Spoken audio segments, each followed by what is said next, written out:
Music, like wine, is defined by sense of place, or terroir, as the French say.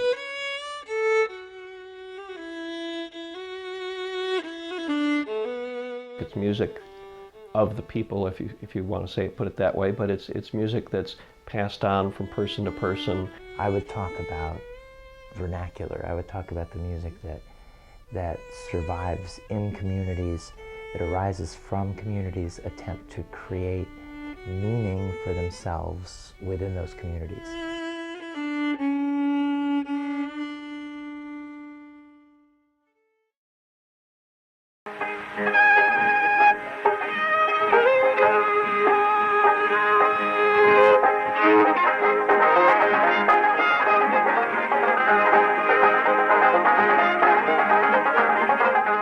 It's music that is part of our culture, or part of any culture, that you don't necessarily know where it comes from.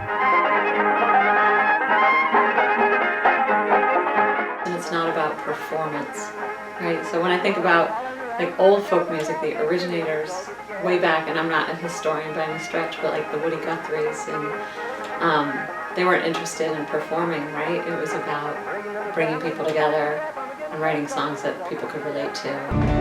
Give me some good news. Give me some good news, please. I'm tired of the bad news, the drama and sad news. Give me some good news, please. In North Carolina, we really have three sections of our state. We have the mountains in the west, the Piedmont in the middle, and we have the Pine Barrens and the areas on the east, on the Atlantic. And each of those areas has produced distinctively different musics.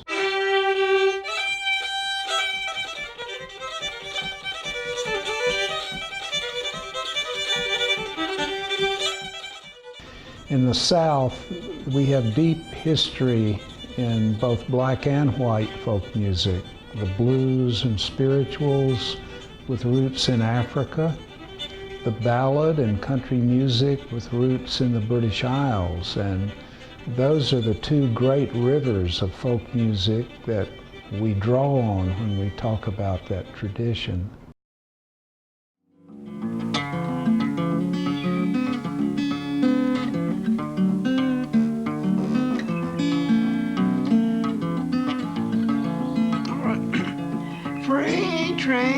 Freight train, run so fast.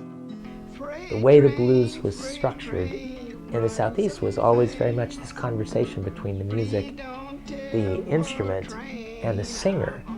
They won't know what route I'm gone when I am dead and in my... Socioeconomic situations define music. The great tradition of country music and blues is the music of working class black and white Southerners.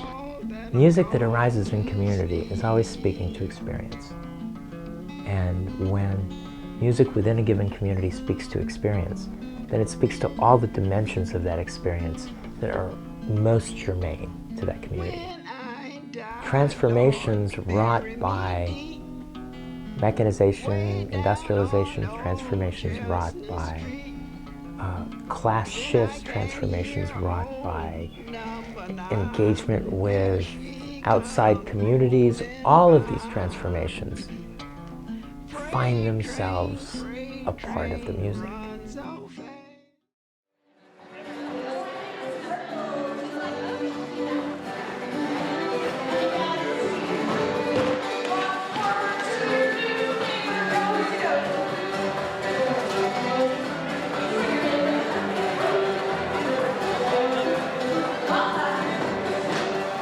The strongest way that this music creates community, I believe, is through dance.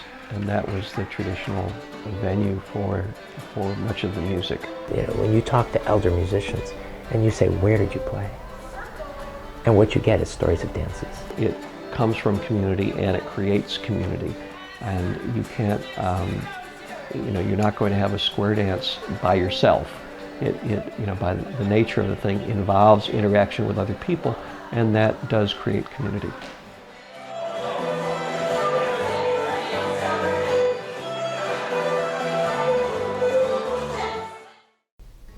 When folks define musics as folk, often what they do is they create a rather artificial set of boundaries around the music and narrow what is presented. And in narrowing what is presented, they often narrow the set of stories that accompany that music. And there becomes a almost nostalgic drive to locate a very certain kind of authenticity in that defined place.